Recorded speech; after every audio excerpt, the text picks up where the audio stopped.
Welcome to national rewind. New year కి ఇంకా వారం రోజులే సమయం ఉంది. ఈ 2025 చాలా వేగంగా గడిచిపోయింది. ప్రపంచ వేదికపై తిరుగులేని భారత సత్తా, మన రాజకీయాల్లో కీలకమైన పరిణామాలు, ఆర్థికంగా ఎదుర్కొన్న సవాళ్లు, రక్షణ రంగంలో విజయాలు, ఇస్రో సాధించిన కీర్తి కిరీటాలు, ఇలాంటి విషయాలెన్నో ఈ ఏడాదిలోనే చోటు చేసుకున్నాయి. అవి ఏంటో, అవి ఎందుకు కీలకమో, ఇలాంటి విషయాలన్నింటితో స్పెషల్ ఎపిసోడ్ నేషనల్ రివైండ్ 2025లో చూసేద్దాం.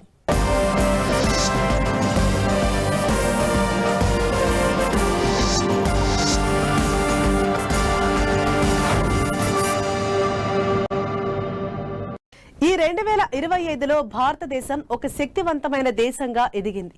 ఎదగడమే కాదు, ప్రపంచ దేశాలు కూడా ఆ విషయాన్ని గుర్తించాయి. జపాన్ను వెనక్కి నెట్టి ప్రపంచంలోనే 4వ అతిపెద్ద ఆర్థిక వ్యవస్థగా అవతరించిన భారత్ ఇంట గెలిచి రచ్చ కూడా గెలిచిందని చెప్పాలి. ఓవైపు కేంద్రంలో అధికార పార్టీగా బీజేపీ కూడా మంచి విజయాలు సాధించగా, ప్రతిపక్ష పార్టీలు మాత్రం చెతికిలపడ్డాయి. కొన్ని పార్టీలైతే రాజకీయంగా తమ ఉనికి కోల్పోయే పరిస్థితి కూడా ఏర్పడింది. ఈ వివరాలతో పాటు 2025లో మన దేశంలో చోటు చేసుకున్న మరికొన్ని ముఖ్య పరిణామాలను ఇప్పుడు చూద్దాం.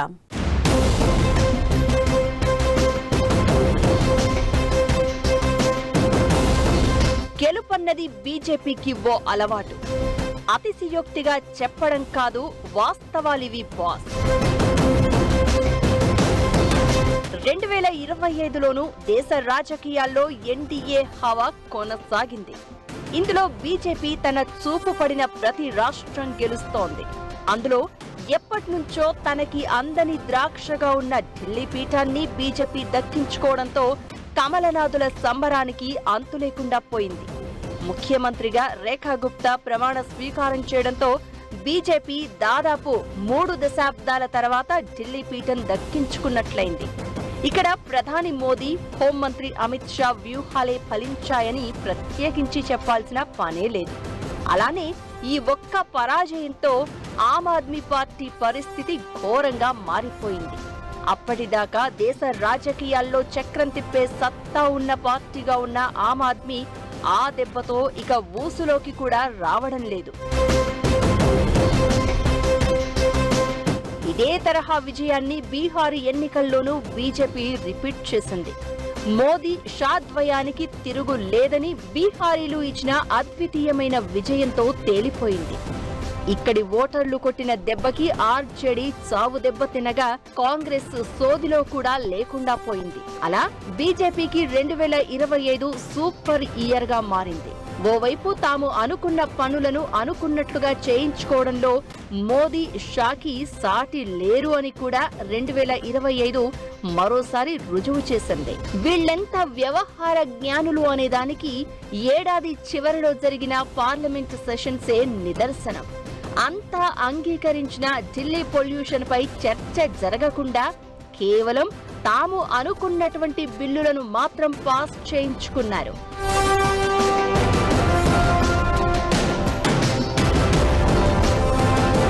మహాత్మా గాంధీ జాతీయ గ్రామీణ ఉపాధి హామీ చట్టం స్థానంలో వీబీజీ రామ్జీ పేరుతో తీసుకువచ్చిన బిల్లుకు 2025లో ఆమోదం తెలపగా, ఇదే క్రమంలో అణు ఇంధన రంగంలో ప్రైవేటు భాగస్వామ్యం కోసం ఆటమిక్ ఎనర్జీ బిల్, బీమా రంగంలో విదేశీ పెట్టుబడుల పరిమితిని 100% పెంచే బీమా సవరణ బిల్లు కూడా ఆమోదం పొందాయి. మరి ఢిల్లీ కాలుష్యంపై చర్చని మాత్రం కన్వీనియంట్ గా పక్కన పెట్టేసి ఆ పాపం కాంగ్రెస్దే అని కేంద్రం ఆరోపించడమే మోదీ, షాల లౌక్యానికి నిదర్శనం. ఇది 2025లో ఎన్డీఏ కాంగ్రెస్ కి ఇచ్చిన లాస్ట్ పంచ్గా చూడాలి. అలానే కేంద్రం సాధించిన అతిపెద్ద విజయం మావోయిస్టుల ఉద్యమంపై ఉక్కు పాదం. ఈ ఏడాది జనవరిలో చెప్పినట్లుగానే మావోయిస్టు అగ్రనేతలను ఎన్కౌంటర్ చేయడం, వేల సంఖ్యలో లొంగుబాటు కూడా 2025లో ప్రత్యేకంగా చెప్పాల్సిన పరిణామాలు. ఖచ్చితంగా 2026 మార్చి 31 నాటికి ఒక్క నక్సలైట్ కూడా ఉండబోరు అనే అమిత్ షా ప్రకటన కోణంలోనే తాజాగా కూడా ఎన్కౌంటర్లు, లొంగుబాట్లు చోటు చేసుకుంటున్నాయి. మరోవైపు దేశంలో అతిపెద్ద సంచలనం సర్ వివాదం. దేశవ్యాప్తంగా ఎన్నికల కమిషన్ చేపట్టిన ఓటర్ల జాబితా సవరణ కూడా వివాదాస్పదంగా మారింది. ఇదంతా కొన్ని వర్గాల వారి ఓట్లను తొలగించేందుకే అని ప్రతిపక్ష నేత రాహుల్ గాంధీ ఆరోపించడం ప్రారంభించారు. అలా కాంగ్రెస్ పార్టీ తలకెత్తుకున్న ఓట్ చోరీ వివాదం దేశవ్యాప్తంగా కలకలం రేపినా ఎన్నికలలో మాత్రం ఫలితాలను ఇవ్వలేదు. దీంతో రాహుల్ గాంధీ ప్రతిపక్ష నేతగా ఎలాంటి పనితీరు ప్రదర్శించినా ఎలక్షన్ ఈక్వేషన్స్ మాత్రం ఫెయిల్ అయినట్లయింది. అలా 2025లోనూ రాహుల్ గాంధీకి చేదు అనుభవాలే మిగిలాయి. ఆయన పాపులారిటీ పెరిగిందనే సర్వేలు ఎలా ఉన్నా రిజల్ట్ మాత్రం బ్యాడ్ అనే 2025 లెక్కలు చెప్తున్నాయి. పైగా కీలకమైన సమయంలో విదేశాలకు చెక్కేస్తారనే విమర్శలను నిజం చేస్తున్నారేమో అనేలా ఆయన టూర్లు సాగాయి. 2025 చివరిలో ఆయన జర్మనీ టూర్ ఇందులో భాగంగానే కనిపిస్తోంది. విదేశాల్లో మన దేశంలో ప్రజాస్వామ్యం ప్రమాదంలో పడిందనే ఆయన ఆరోపణలను బీజేపీ కౌంటర్ చేసింది కూడా.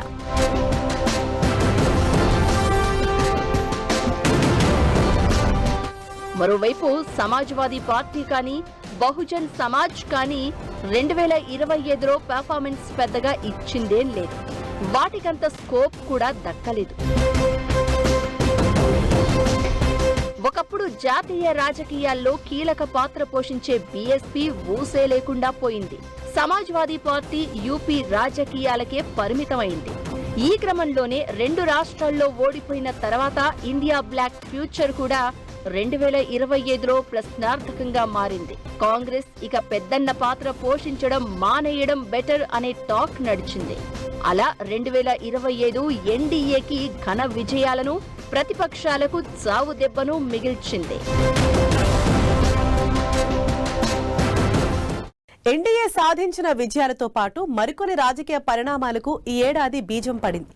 అందులో ముఖ్యమైనది తమిళనాడులో హీరో విజయ్ పార్టీ ఆవిర్భావం. పార్టీ పెట్టడం కాదు, దాన్ని నడిపించడం ఎంత కష్టమనేది ఈ జననాయకునికి 2025 చెవి చూపించింది. అదొక్కటే కాదు, అసలు తమిళనాడు రాజకీయాలనే ఓ మలుపు తిప్పే పరిణామం కూడా చోటు చేసుకుంది. వచ్చే ఏడాది అసెంబ్లీ ఎన్నికలు జరిగే రాష్ట్రాల్లో తమిళనాడు కూడా ఒకటి కావటంతో ఈ మలుపు చాలా కీలకం. ఆ మలుపు ఏంటనే విషయంతో పాటు కేరళ, పశ్చిమ బెంగాల్ పొలిటికల్ డెవలప్మెంట్స్ కూడా ఈ ఏడాదిలో ఎక్కువగానే చోటు చేసుకున్నాయి. Have a look on them.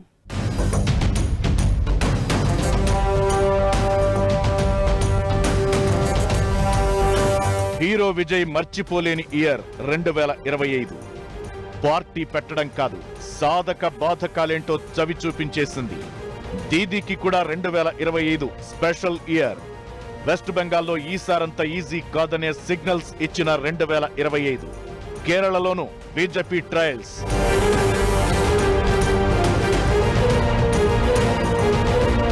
దేశమంతా బీజేపీ హవా ఓకే గాని కొన్ని రాష్ట్రాల్లో మాత్రం బాగాకి అస్సలు కుదరనివ్వలేదు అక్కడి రీజనల్ పార్టీస్. అందుకే 2025లో బీజేపీ ముందస్తు వ్యూహాలతో కదిలింది. వాటిలో కేరళలో ముందుగా పంచాయతీ ఎన్నికల్లో ఉనికి కోసం ప్రయత్నించి భంగపడగా, తిరువనంతపురంలో మాత్రం కార్పొరేషన్ గెలుచుకుంది. అలానే ఇక్కడి పుణ్యక్షేత్రం శబరిమలలో బంగారం దొంగతనమైందంటూ ఆరోపణలతో రాజకీయంగా ఎదిగేందుకు 2025లో బాగానే ప్రయత్నాలు చేసింది. అలా వచ్చే ఏడాది ఎన్నికల కోసం రంగం సిద్ధం చేసుకుంది. వామపక్ష పార్టీల ఉనికి దేశవ్యాప్తంగా ఉన్నా అధికారంలోకి వరుసగా వస్తోంది మాత్రం కేరళలోనే. అందుకే 2026 ఎన్నికల కోసం ఈ ఏడాదిలోనే వ్యూహాలు సిద్ధమయ్యాయి.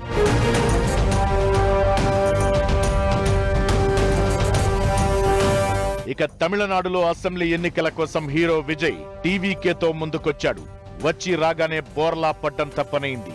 కరూర్లో తన మొట్టమొదటి భారీ బహిరంగ ర్యాలీ ఆయనకి చేదు అనుభవాలను మిగిల్చింది. అలా 2025లో టీవీకే విజయ్కి మర్చిపోలేని అనుభవం ఎదురైంది. అప్పటిదాకా సింహం సింగిల్ గా వస్తది, మీ బెండు తీస్తది అంటూ డైలాగులేసిన ఈ లియో స్టార్ కలుగులో ఎలుకల కనీసం 2 నెలలు బయటికే రాలేదు. దీంతో అతనిపై ఉన్న ఇమేజ్ అంతా డ్యామేజ్ అయిపోయింది. అటు అన్నా డిఎంకే, బీజేపీ ఈ సాకుతో విజయ్ ని తమ కూటమిలోకి లాగేందుకు ప్రయత్నాలు చేశాయి. కాంగ్రెస్ కూడా ఈ దిశగా ప్రయత్నాలు చేసిందంటారు. అయితే 2025 చివరిలో మాత్రం ఓ 2 ర్యాలీల్లో తిరిగి తన పాత డైలాగులతో ఫ్యాన్స్ ని అలరించే ప్రయత్నం చేశాడు విజయ్. కొత్త సంవత్సరంలో అంటే 2026లో విజయ్ ఎటు మొగ్గు చూపుతాడనేది తేలాలి. మాజీ సీఎం జయలలిత స్నేహితురాలిగా ఒకప్పుడు ఓ వెలుగు వెలిగిన శశికళ తిరిగి అన్నా డిఎంకేలోకి రావడానికి నానా తిప్పలు పోవటం కూడా 2025లో తమిళనాడు రాజకీయాల్లో కనిపించిన దృశ్యం.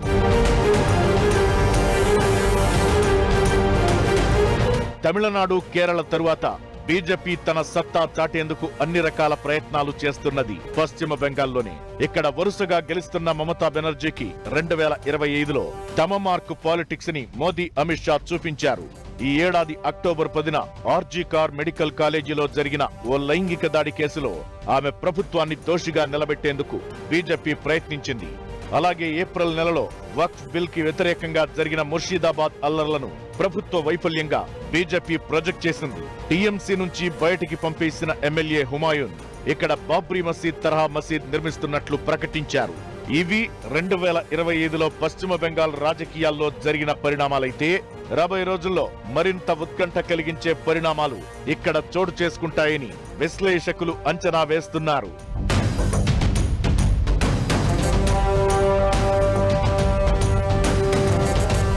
మన దేశం వేద భూమిగా చెప్తాం. అందుకే ఈ ఏడాదిలో ఆధ్యాత్మికంగా కూడా ముఖ్యమైన ఈవెంట్లు చోటు చేసుకున్నాయి. ఓవైపు రాజకీయంగా మాత్రమే కాకుండా డివైన్ టచ్ కూడా తోడు కావటంతో ఆ పరిస్థితిని అధికార పార్టీ చక్కగా వాడుకోగా, భక్తులకు మాత్రం 2025 ఓ అద్భుతమైన క్రతువు చూసే అదృష్టం దక్కించింది. అదే కుంభమేళా. గడిచిన 144 ఏళ్లలో ఎప్పుడూ రాని ముహూర్తం అని చెప్పటంతో కుంభమేళాకి భక్తులు పోటెత్తారు.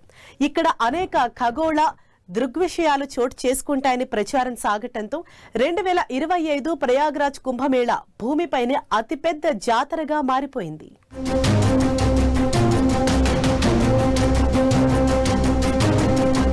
ఆధ్యాత్మికంగా విశ్వగురువుగా భారత్, అయోధ్యలో సంపూర్ణ రామాలయ సాక్షాత్కారం, ధ్వజారోహణంతో పరిపూర్ణం. 2025లో ఆధ్యాత్మికంగా వెలిగిపోయిన భారత్.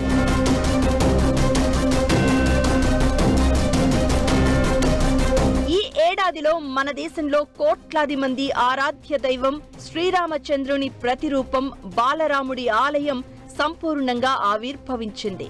గత ఏడాది జనవరి 22న బాలరాముడి విగ్రహావిష్కరణ జరిగితే ఈ 2025లో కపి ధ్వజారోహణ కార్యక్రమం పూర్తయింది.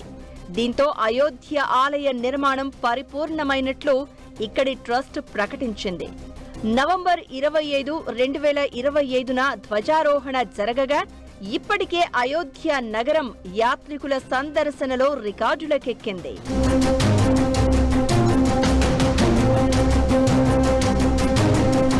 ఇక 2025లోనే కాదు, ఈ శతాబ్దంలోనే అతిపెద్ద ఆధ్యాత్మిక సంబరం జరిగింది. అదే పూర్ణ కుంభమేళా. జనవరి 13, 2025న ప్రారంభమైన ఈ ఆధ్యాత్మిక మేళా శివరాత్రి వరకు సాగింది. దాదాపు 70 కోట్ల మంది భక్తులు కుంభమేళాలో పుణ్య స్నానాలు ఆచరించారు. దీంతో ప్రపంచమంతా ఆశ్చర్యపోయి ప్రయాగ్రాజ్ వైపు చూసింది అంటే ఆశ్చర్యం కాదు. ప్రతిరోజు లక్షల సంఖ్యలో, ముఖ్యమైన రోజుల్లో కోట్ల సంఖ్యలో భక్తుల రాకతో కుంభమేళా స్నాన ఘాట్లు కిటకిటలాడిపోయాయి. అయితే కుంభమేళా తొలి రోజుల్లో భారీ ఎత్తున తొక్కిసలాట జరగడం మహా విషాదంగా చెప్పాలి. ఈ ఒక్క విషయాన్ని మినహాయిస్తే భూమి మీద జరిగిన అతిపెద్ద క్రతువులలో ప్రయాగ్రాజ్ కుంభమేళా మొదటిదిగా రికార్డులకెక్కింది.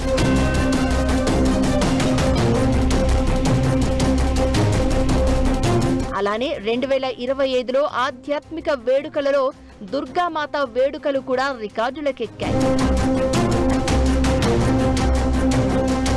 2025 ఏప్రిల్లో ప్రపంచ వారసత్వ సంపదగా ఉండే వస్తువులను, ప్రదేశాలను గుర్తించే యునెస్కో మన భగవద్గీతకు మెమరీ ఆఫ్ ది వరల్డ్ రిజిస్టర్లో చోటు కల్పించింది. అసలిది భగవద్గీతకి యునెస్కో ఇచ్చిన గుర్తింపు కాదు.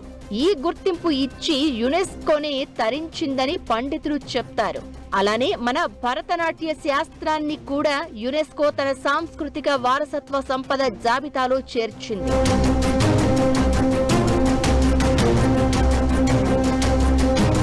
మరోవైపు పురాణ పురుషుడు ద్వారకాధీశుడు శ్రీకృష్ణుని ఆనవాలు ఆయన నడయాడిన ప్రదేశాల కోసం ఏఎస్ఐ అన్వేషణను 2025లోనే ప్రారంభించింది. 17 ఏళ్ల క్రితం ఈ తరహా అన్వేషణ ప్రారంభమైన 2025లో బేట్ ద్వారక దగ్గర సముద్ర గర్భంలో ద్వారక కోసం అన్వేషణను ఆర్కియాలజిస్టులు తిరిగి ప్రారంభించారు. రాజకీయాలు చూశాం, పార్టీల స్థితిగతులు చూశాం. ఇప్పుడు అనూహ్యంగా చోటు చేసుకునే పరిణామాల విషయానికి వద్దాం. ఎవరి నిమిత్తం లేకుండా చోటు చేసుకునేవి ప్రకృతి విపత్తులు. వాటిని ముందే తెలిస్తే జాగ్రత్త పడగలం. కానీ పక్కనే ఉంటూ ఆదమరిచి ఉన్నప్పుడు దాడి చేస్తే ఉగ్రదాడులను ఎలా ఎదుర్కోవాలి? సరిగ్గా ఇదే జరిగింది 2025లో. పహల్గాంలో అమాయకంగా ప్రకృతిని ఆస్వాదిస్తున్న టూరిస్టులపై టెర్రరిస్టులు విరుచుకుపడటంతో 25 మందికి పైగా ప్రాణాలు కోల్పోయారు. ఇది పాక్ పని కాగా ప్రకృతి బీభత్సాలు, విమాన ప్రమాదాలు, అగ్ని ప్రమాదాలు కూడా 2025లో వణుకు పుట్టించాయి. 2025లో దేశాన్ని కుదిపేసిన సంఘటన ఏప్రిల్ 22న పహల్గాంలో జరిగిన ఉగ్రదాడి.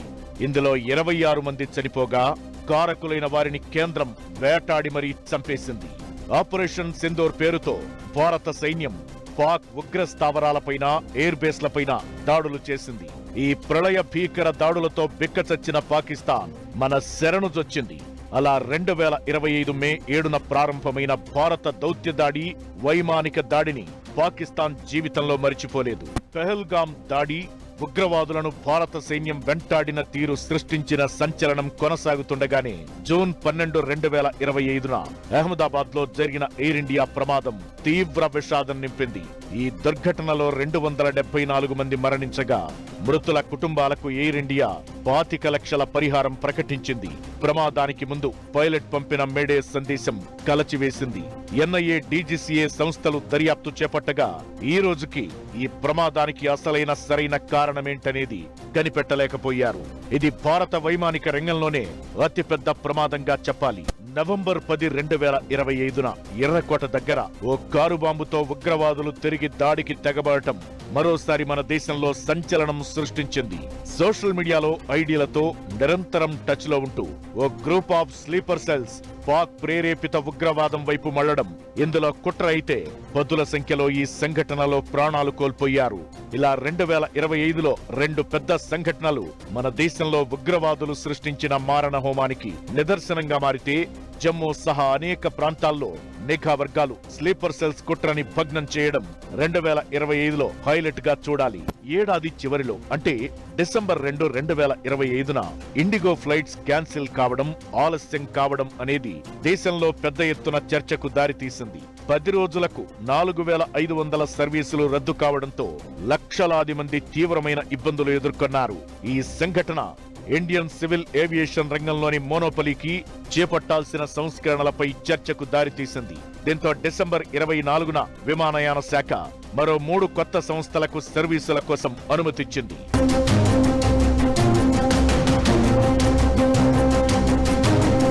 అలానే డిసెంబర్ 6న గోవాలో నైట్ క్లబ్ లో చోటు చేసుకున్న అగ్ని ప్రమాదంలో 25 మంది చనిపోయారు. ఎలాంటి అనుమతులు లేకుండా, సేఫ్టీ ప్రికాషన్స్ తీసుకోకుండానే ఇక్కడి క్లబ్లు నడుస్తున్నాయనే విషయాన్ని ఈ సంఘటన మరోసారి రుజువు చేసింది. ఈ విషాదాలే కాకుండా ప్రకృతి బీభత్సాలు కూడా 2025లో ఎక్కువగానే ఉన్నాయి. ఉత్తరాఖండ్, పంజాబ్, కోల్కతాలలో క్లౌడ్ బస్ట్లతో పదుల సంఖ్యలో ప్రాణాలు కోల్పోవడంతో బాధితుల కుటుంబాల్లో విషాదం చోటు చేసుకుంది. భారతదేశ ప్రగతి పరుగులు పెడుతోందని మొదట్లో చెప్పుకున్నట్లే 2025లో మన దేశ ఎకానమీ 4th బిగ్గెస్ట్ ఎకానమీగా 2025లో అవతరించింది. జపాన్ ని ఓవర్టేక్ చేసింది. అంతేకాదు, ఈ ఏడాదిలో గోల్డ్, సిల్వర్ రేట్లు దడదడలాడిస్తే స్టాక్ మార్కెట్లు ఆల్ టైమ్ రికార్డులను బ్రేక్ చేయడంతో ఇన్వెస్టర్ల పంట పండింది. వాటితో పాటు మన దేశం 2025లో అంతరిక్షంలో అద్భుత విజయాలు సాధించింది. Let's have a look on them.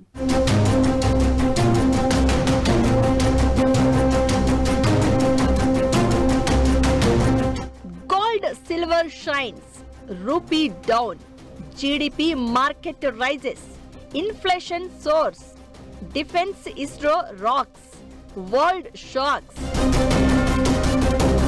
2025లో కనిపించిన సీన్ ఇదే.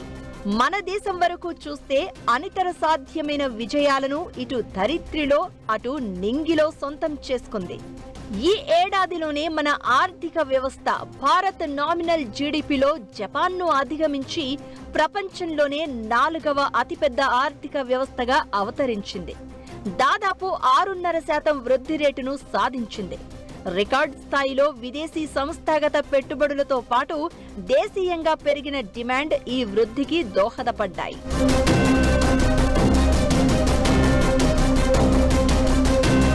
ఇలానే ఇస్రో చరిత్రలోనే అద్భుతమైన మైలురాళ్లు అందుకుంది. భారత అంతరిక్ష పరిశోధన సంస్థ 2025లో ఓ అరుదైన ఘనతను తన ఖాతాలో వేసుకుంది. జనవరి 16వ తేదీన అంతరిక్షంలో 2 ఉపగ్రహాలను ఒకదానికొకటి విజయవంతంగా జోడించే స్పేస్ డాకింగ్ ఎక్స్పెరిమెంట్ స్పాడెక్స్ ప్రయోగాన్ని చేపట్టింది. ఇక అంతరిక్షంలో భారత్ సొంతంగా స్పేస్ స్టేషన్ను నిర్మించుకోవడానికి ఇది అత్యంత కీలకమైన అడుగు కాగా, ప్రయోగాల పరంగా ఇతర దేశాల కమర్షియల్ ఉపగ్రహాలను కూడా నింగిలోకి పంపింది. అలానే Indian air force group captain Shubhanshu Shukla international space station చేరుకున్న తొలి ఇస్రో వ్యోమగామిగా చరిత్ర సృష్టించారు.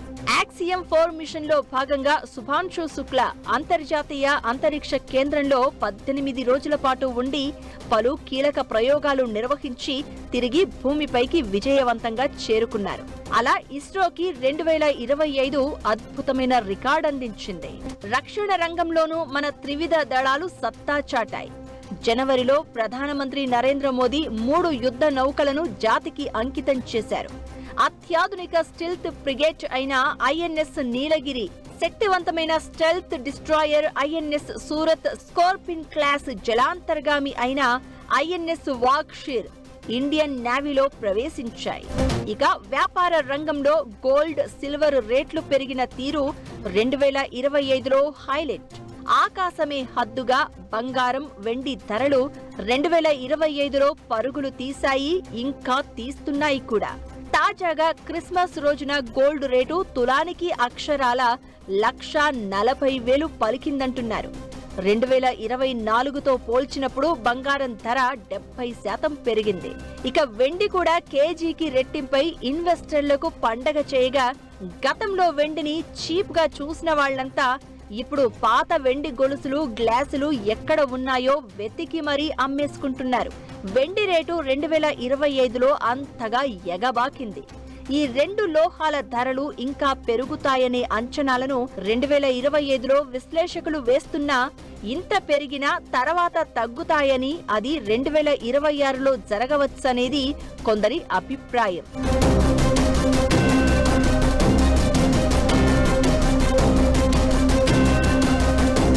ఇక ఇండియన్ స్టాక్ మార్కెట్ కూడా 2025లో బెస్ట్ పర్ఫార్మెన్స్ ఇచ్చింది. నిఫ్టీ, సెన్సెక్స్ లు 2025 డిసెంబర్లో తమ పాత రికార్డులను బద్దలు కొట్టి కొత్త ఆల్ టైమ్ హైలను క్రియేట్ చేశాయి. నిఫ్టీ ఇయర్ టు డేట్ చూస్తే క్రిస్మస్ నాటికి నిఫ్టీ 2,396 పాయింట్లు పెరగగా, సెన్సెక్స్ 6,901 పాయింట్లు లాభపడింది. వచ్చే జనవరి 2కు సెన్సెక్స్ ఏర్పాటై 40 ఏళ్లు దాటగా 549 పాయింట్ల నుంచి 86,000 పాయింట్లకు పెరగడం మన మార్కెట్ల అప్రతిహత జైత్ర యాత్రకు నిదర్శనం.